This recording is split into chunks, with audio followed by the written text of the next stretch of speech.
Mariel, nung nagbubuntis ka, ano-ano naman ng mga bumagabag sa kaisipan mo ng iba na eh, may dala-dala ka na Apo. eh. O paano yun? Paano pag nagka-baby? Kasi sabi nga po niya, pwede daw pong maipasa ang mamana. Oo. So, yun po yung number one problem. Ang tayong nagagawa lang po namin talaga ay mag-pray. Sabi niya, kailangan mag-pray lang tayo. Baka hindi naman ma-manifest dun sa baby.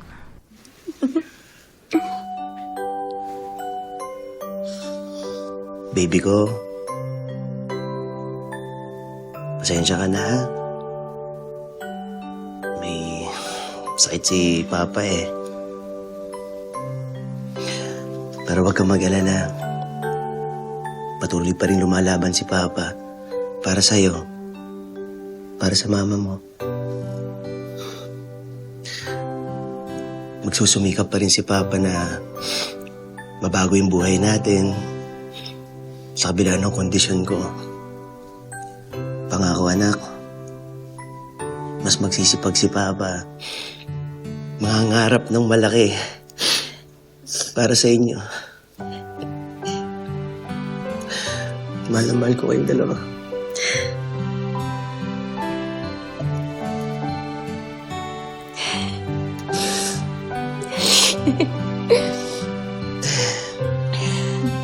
Kuha lang ako ng tubig. Sumisipa siya. Hindi pa? Talaga? Pakiramdaman mo. Thank you, Tay, tsaka I sumisipa love nga you oh. daw.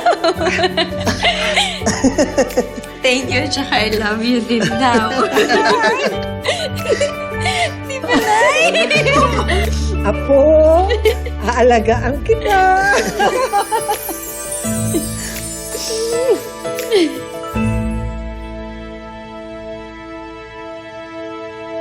Eh, kayong dalawa, kamusta naman kayo ngayon?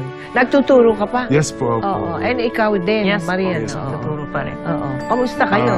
Thankful po kami kasi po na-discover po namin yung talent niya na hosting. Isang bagay na pwede ko pong ma-share sa iba, yung maging consistent ka lang po dun sa pinangako nyo.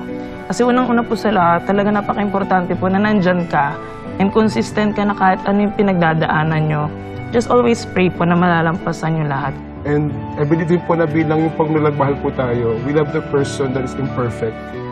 Na we love the person that is worth for a struggle. We love the person that is worthy of love and belonging. Ito po yung asawa ko po. Nako ha. At talagang forever. Yes po, Forever and po. ever. Talagang forever and ever, may ever pa ha. Wala nang sukuan. Meron kang gustong hilingin sa asawa mo? Ngayong Valentine's Day.